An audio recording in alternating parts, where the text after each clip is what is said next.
My name's Michelle going to What's the Word, and I have Terrence Leon. Did I say your name correctly? You did. Here's my thing. As long as it's correct in the check, I don't care how you pronounce it. Okay. So what is something that people don't know about you that would be surprised to know? That I read a lot. I'm very well read. Okay. What's your favorite book? Um, that's always a hard one. Um, I think right now I've been looking into like a lot of politically aligned books. So I think I'll steer clear of that. Yeah, so we'll just skip that one. Okay, I understand. Listen, that's a tough one. Um, who is an artist that you want to see in concert? Brandy. Brandy? I'm a Brandy lover as well, so People with ears get it. People with ears get it. what's your favorite Brandy album? Oh, okay. So I can't. I like each one for different reasons. So walk with me, talk with me. Okay. Never say never, which is like the. I feel like that's when Brandy found Brandy. Yeah. Brandy found Brandy. Then you have Full Moon, which is the industry standard. It completely changed. There is an asterisk to the sound of music in general across genres of when Full Moon was there, before and after. Music changed because of Full Moon. And then we have Aphrodisiac. I feel like at that point, Brandy's life and career was in a different trajectory at that point. But sonically, I feel like she gave it a little bit more of a step outside of the traditional contemporary sound. So I appreciate it for what it is. And it has some bangers on there. I feel like that album was really unappreciated, just being overshadowed by some of the things that were happening outside of the music. Human is some of the cleanest vocal takes Brandy has ever gifted the world. We've never heard her voice cleaner. It was so controlled. And then you have 211, which is more of like the trap soul sound of her. And even in that, it still stuck to the Brandy core. You know what I'm saying? Like it didn't sound like she was trying to be anybody else but herself. And that album had a lot of I like the way it was mixed. I like the way it was produced. I think Rico Love did that one. They were locked in on that one. And then of course B7. B7 was fire. B7 was fire. You can feel it was like her working through some things personally, but she did it in the way that a true artiste does. And I feel like it was very cinematic. And a lot of people probably, again, people don't get Brandy because she doesn't make. You have to have an appreciation for the music and the art to Mhm. appreciate Brandy to the level that you should. And so a lot of times she sings over the heads of the masses. And Mhm. I know that sounds elitist, but it just is what it is. Um, you either get it or you don't. Oh my Yeah. gosh. I love your description. As a Brandy lover, I could talk all day, but I don't wanna do that because we got so much stuff to cover. Uh, beautiful answer. So did you see the movie Sinners? I did. Great. Okay, so knowing that the movie idea came from the idea of blues music specifically, as an artist, what did you think of the movie Sinners? I think it's accurate to a certain degree. There are a lot of ways that you can say what's accurate. And I think that those people that want to have that conversation, they can do that on their own.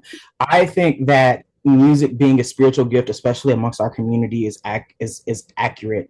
It is a way that we commune with the ancestors Mhm.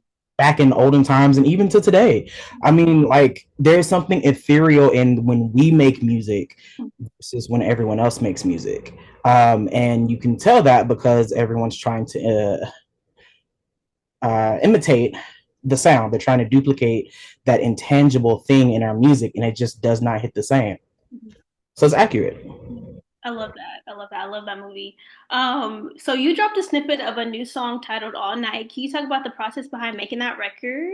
I made that record back when I was with Hard Drive. I think back in 2022.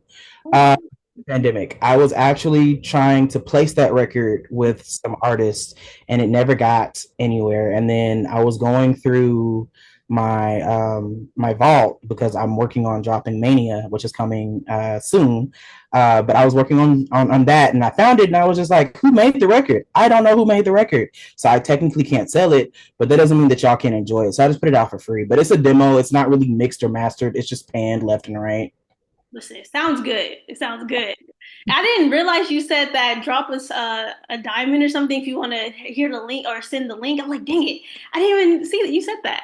Um, so now you say that you've been making music for a while. In 2019, you say that you started taking music more seriously. What made you want to pursue it seriously? It wouldn't let me go. Mm, Would not let me go. I've tried to walk away from music. Music is, I want to say, as far as being a career form, mhm. um, it's an L. You have to take so many losses before you start seeing your wins. Yeah. Regardless of how I tried to shake music, music stayed on me like white on rice. So I just said, whatever. This is what God got for me. I'll just submit. Yes. I think that's where, anything, like as much as you want it to like disappear, it won't. And that's just in life. So I'm glad you continue to take it seriously because you're great. Um, so a lot of people start their music journey from like singing in a church or a talent show or their family members are musicians. So what was your first introduction to music that you could remember? My first introduction to music that I can remember is I think the first thing that I asked, not I think, I know for a fact because my granny still has a letter. The first thing I asked for Santa was a microphone. So it's always been in me. And then it was Sammy that I heard, and I was just like trying to sing like Sammy. You know, all the little black kids wanted to sing like Sammy. And so it never left me. When I was in middle school, high school, band and choir. In high school, it was just strictly choir. Um, I didn't grow up in the church per se, like in a formal way, but my family is like very loves the Lord. My family loves the Lord. So you're gonna be in church even if you're not in church. So I didn't have to step in the building. The building came to me. So it's stuff like that. But yeah, I mean, I've music has always sought me out. Music has always been like a comforting place when I couldn't articulate the way I felt, or if I was, too young because we're first time living as far as we know. When you don't know how you feel, music can put a name to the feel or a vibe to the feel so someone else can understand and maybe you can work through it. But I don't think there's so much as a start as in when did I just finally kind of like rest into what it was supposed to be for me. Is your family members, into music or are musicians or can sing or anything? My mom was in choir when she was in high school. I think she wanted to take it seriously at one point, but you know what happens when you have kids, especially back in those days. And I mean, my family loves music, but I wouldn't say they're necessarily musically inclined to the degree of pursuing it. Got you. Got you. Makes sense. Actually, I take that back. My great aunt, my aunt Cotton, she can blow. She's at all the family events. She can. And I think at one point she wanted to be a gospel singer. And again, you had kids back in those days. That was your life. Yeah. So yeah. So it's like in the blood of like just singing. Okay, okay. You stated that music has been an important part of your mental health, which I think is so powerful. Can you elaborate on the importance of music for you? I know you touched on it a little bit, but can you elaborate how much it means to you? Music for me has always been like just when it gets crowded up here. When Yeah. it gets crowded up here, music is there. If I'm at a point where I can't or couldn't at that point in time put a name, because being raised in a black household, you really ain't got too much to express Yeah. without it being seen as disrespectful. So music was kind of my place of refuge. It was my place of communication, and it really kind of helped me grow as a person, so to speak. Mhm. You can learn a lot of music if y'all just listen. A lot of people just listening to the beats, but artists, if you find you a good artist that actually knows what they're talking about, you can level up very very quickly. And I hear a lot like music is therapy for a lot of people. So I hear that a lot. So when you said that, I was like, that's very relatable.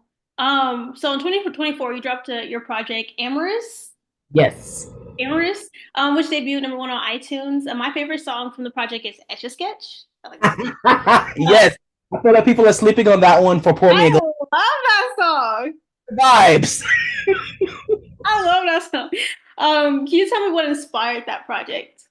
I was in a relationship. I was on the ups of the relationship. I was very I like to say leaning into the delusion of what I would hope my relationship to be, not so much what the relationship was. So I took romanticization, excuse me, that I was trying to do with the person that I was in, and I mean, me and her were still great friends, but um, it just didn't pan out, which is kind of like the remaining, which is how you got loading and some of the other stuff. But I took the romanticization I was trying to do, and I was just like, okay, so let's put this to melody. Okay. Yes, that's a great album. That's a great album. And like I said, Educate, that's my favorite song. So you stated that you have been influenced by Whitney, Luther, Avant, Brandy, which are some heavy hitters. So Yes. just to name a few, how did those artists help you musically, especially like vocally, because they're such powerful singers? I think one thing that I always tell people all the time is Whitney Houston had a voice coach. So it reminds me that regardless of how great the skill or the gift or the anointing may be, there is still work and maintenance that we have to do to maintain the gifts that we have, and that kind of good stuff. I'd say phrasing, I'd say timbre, understanding how to work through a song, how to emote, how to properly emote, because you could have the wrong emotion on the wrong song, and change the entire meaning of the record. Just understanding the vocal dynamics, understanding, they say Whitney and Luther was just kind of like the same voice, just one male, one female. And I can agree with that to a certain extent. But I mean, if you slow him down, he sounds more like Gladys Knight, but that's another conversation. Um, it's just understanding how to use the instrument, not so much just being a voice in front of a microphone, but truly being a part of the art. I think that they exemplified that.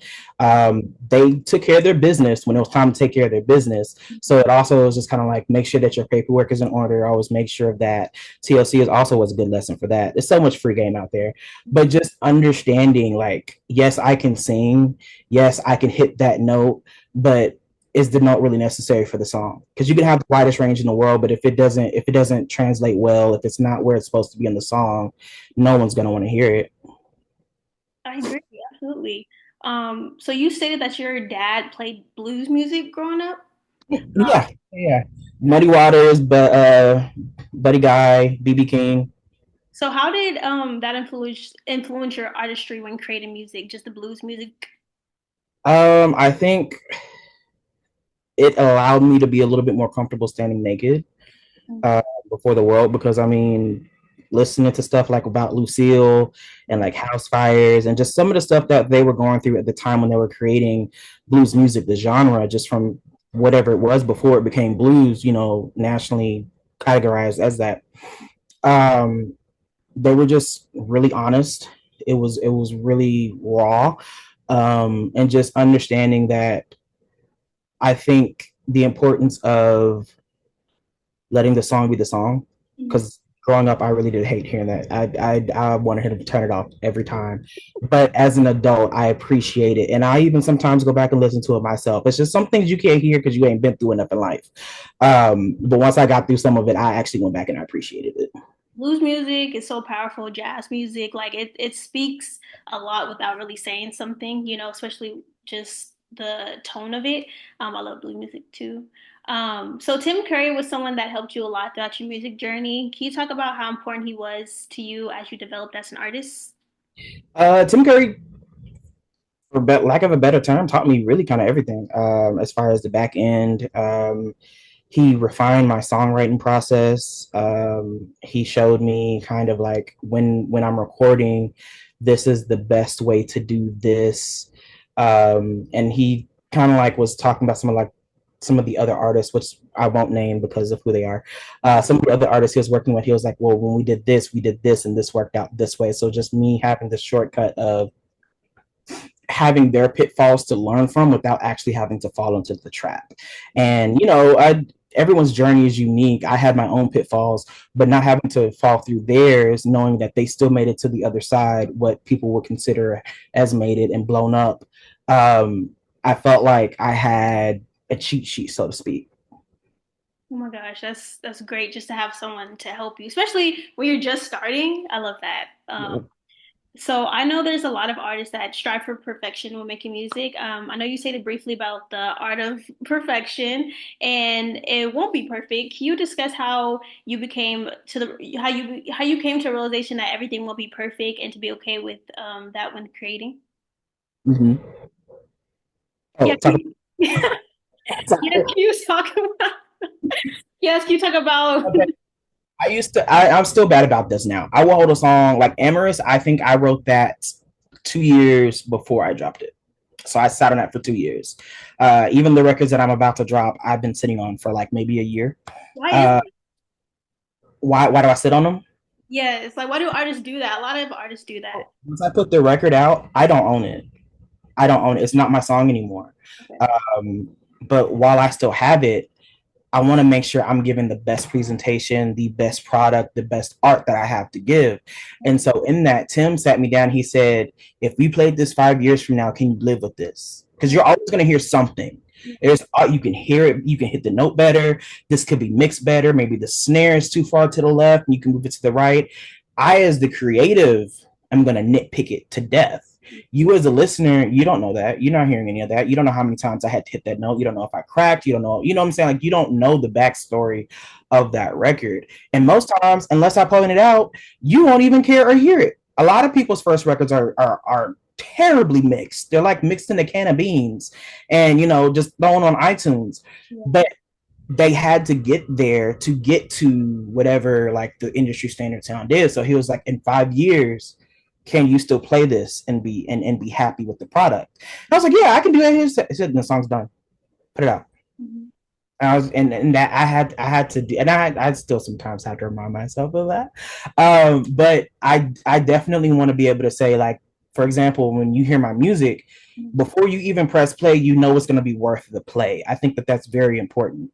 Um, Streaming is like fractions of a penny, and the economy is crazy right now. So me asking you to come off of $10 when you're already struggling to buy a carton of eggs, or even 99 cents, because we no longer have a dollar menu at McDonald's. So it's just like all these things are important when you're thinking about entering the world of commerce, because it is music business, music industry. Mhm. Uh, I have to have a certain standard to say I'm worth that 99 cents. You went to work for it, right? That's something that you could be using either on a drink, a joint, maybe a night out, a movie. And I'm asking you to spend that with me. I have to give you something that is worth it. Mhm.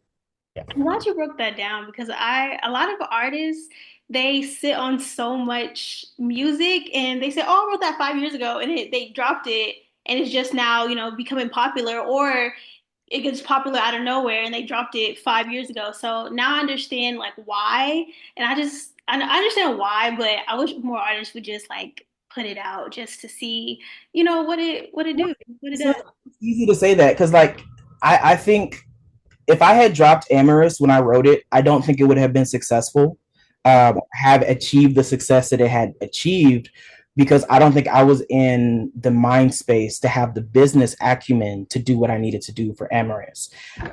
Which is why when I did Party Favors, it was more like a direct to consumer. I wasn't really focused on charting. I wasn't really focused on, making the charts overseas, because that's really where I get most of my love. If I'm going to be honest with you, I chart very, very often overseas. And so it's like I didn't really want to be chasing that. The people that, for the most part, opened their wallet for Amorous was just like, hey, we want this type of a project from you. Can we get it? And I was like, well, I mean, if y'all gonna open your wallet again, I'll give you whatever you're looking for. And so that's how that happened. But yeah. Okay, that makes sense. It's like a time and a place to.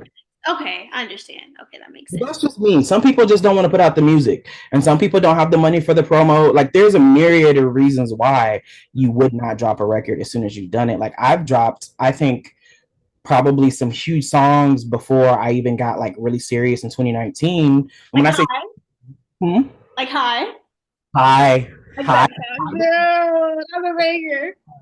it made the editorial for Fresh Finds Philippines. That did amazing I overseas. like that song. Yeah, that's a great song. Yeah, they play that one a lot in Paris.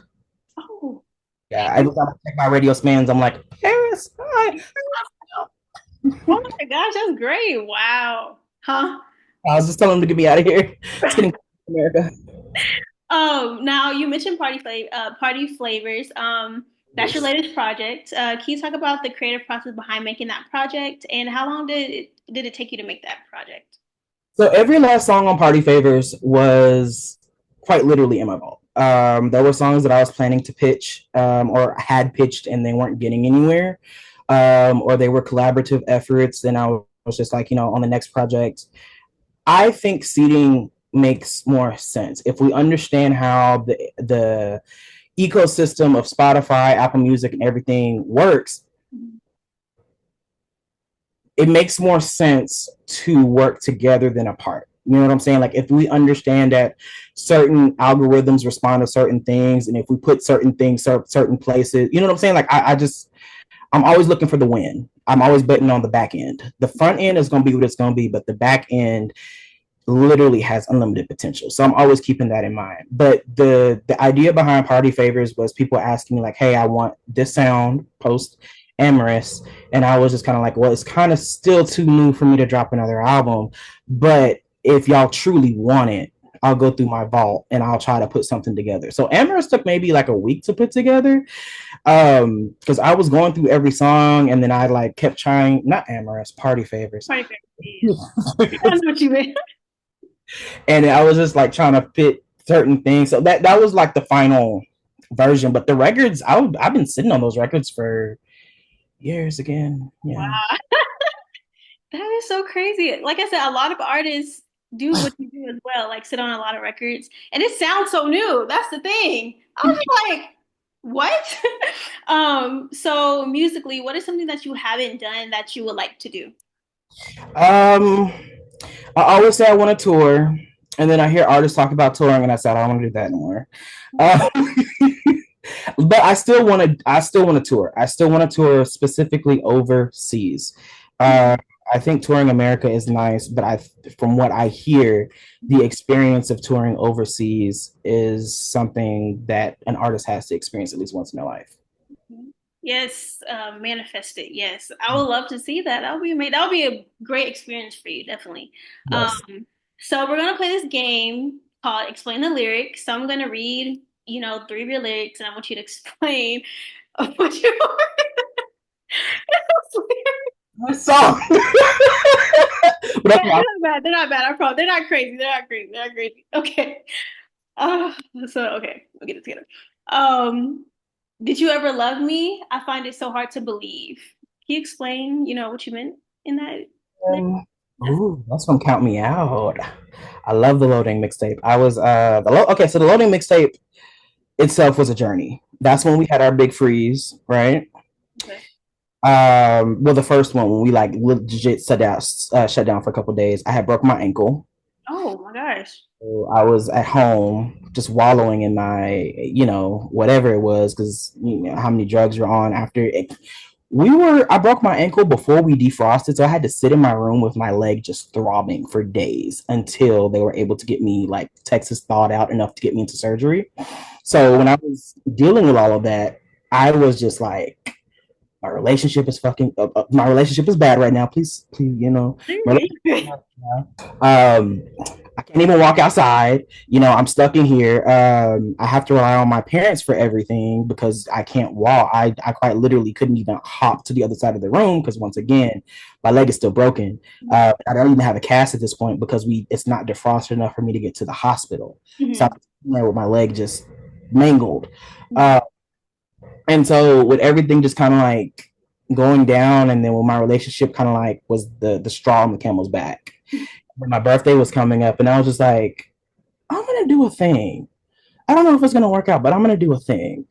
And so I wrote that in a week. I wrote those songs in a week, maybe in 3 days. Actually, I think I'm lying to you. I think I did that in 3 days because I did nothing but I had my foot on my bed, and then I sat in front of my computer. I like rearranged my desk as best I could and held my mic, and then the songs just were where they were. But um, that lyric, read it to me again. Did you ever love me? I find it so hard to believe. And then the next part is, did you ever see me? Why did you put me down on my knees or knock me down on my knees? Something like that.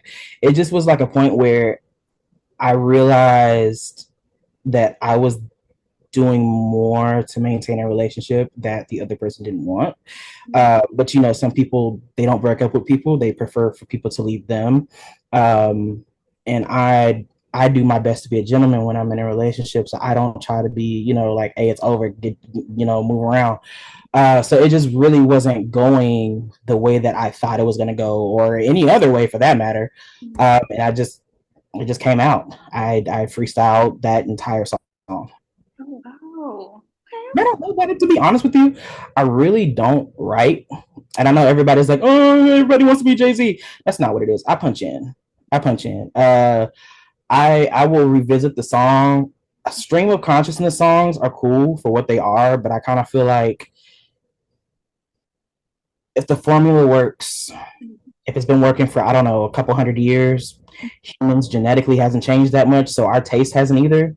Adhere to it. It's gonna win. So yeah. The next one is, yeah, you don't believe in someone like me, but I come with guarantees. Okay, that one is from Amorous. Yeah, I know what song it is. I just can't call it the name right now. Oh my god, that's for us.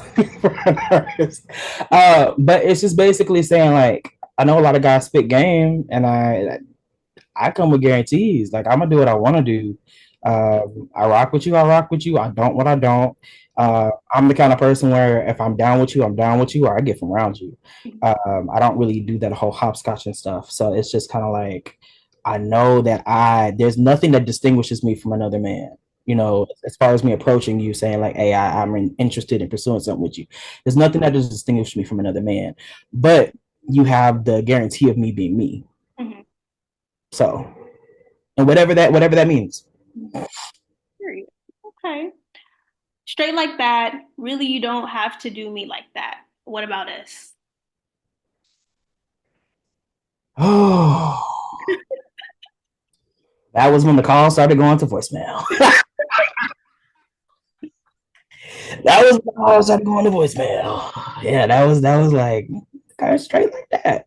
I appreciate you. The boundaries hard. Cool. Wow, dang. That's crazy. Like Is I that said, it just went no. to voicemail? It just Oh yeah, texts were green, calls went to voicemail, and I was like, blocked you. straight like that. Oh, wow. Dang. That's crazy. Okay, moving on. Oh, my last question. Do you have anything coming up that you would like to talk about? Yes. June 14th, I have the Gemini Bash. It's gonna be me and a couple of amazingly talented R&B artists. We're gonna have it at Flamingo Cantina, and then thereafter, I'm gonna start rolling out the singles for my EP or album. I don't know which one it's gonna be. Mania, and I'm really excited about that because I'm returning to my creative pursuits, not so much what people are asking of me. That was fun. I love giving my fans what they ask for because I don't operate in a vacuum. That's not how success works. That's not how you can pursue your dreams. So it's like, all right, I fed the beast to keep it at bay. I'm gonna go have fun now. So I'm happy to get back into my creative bag. Okay, I'm so excited for all those things. Thank you so much for taking the time to interview with me. Um, Uh, thank Check it out, check it out, check it out, check it out.